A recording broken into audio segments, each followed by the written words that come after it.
লাউগুলো এত ছোট কেন? এটা লাউ না গাধা। ভেন্ডির কেজি কত করে মামা? 60 টাকা। দেখি ওইটা দেন তো। রাতুল, তোর কত বড় সাহস! তুই এই বেটির সাথে আসছিস বাজার করতে? তুই কি এই বেটির কাজের লোক? না না, সে কাজের লোক না। সে কাজের লোক হতে যাবে কেন? সে আমার জামাই। তোর যাই হোক, কিন্তু ওর এত বড় সাহস হবে কেন তোর সাথে বাজার করতে আসা? কেন আসবে না? আমার জামাই আমার সাথে বাজার করতে আসবে না তো কার সাথে আসবে? অন্য বেটির সাথে বাজার করতে আসবে? অন্য বেটির সাথে যাবে কেন? ও যাবে ওর মার সাথে, কারণ আমি ওর মা। আমার ছেলে আমার সাথে বাজার করবে। এই তুই এদিকে আয়। জি না, আমার স্বামী আমার সাথেই আসবে। সারা জীবন নিজের আঁচলের তলে রেখে রেখে ছেলের তো গাধা বানাইছেন। একটু মানুষ বানানোর চেষ্টা করতেছে, ভালো লাগতেছে না? হ্যাঁ, এখন পর্যন্ত সবজি চেনে না। এটারে বলে লাউ। তুই তো কিছুই জানোস না। আমি আমার ছেলের 12 মাসে 12 রকমের সবজি খাওয়াই। এই রাখ, বল তো এটা কি? লাল ক্যাপসিকাম।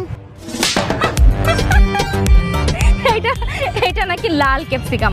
এই টমেটোরে বলে লাল ক্যাপসিকাম। তাহলে এই হারামজাদা, তোরে কি আমি এই শিখাইছি? হ্যাঁ, কি অবস্থা? আপনি আমার জামাইরে মারলেন কেন?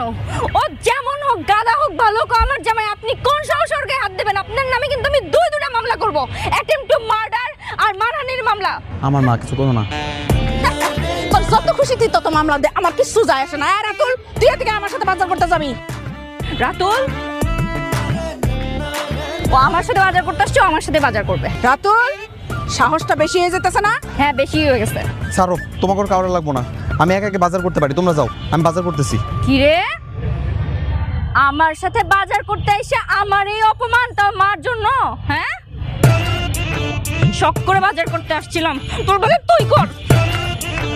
মা, এবার তো আমরা দুজন বাজার করে আসো। তুই একলাই থাক, হারামজাদা। এই মামা আমার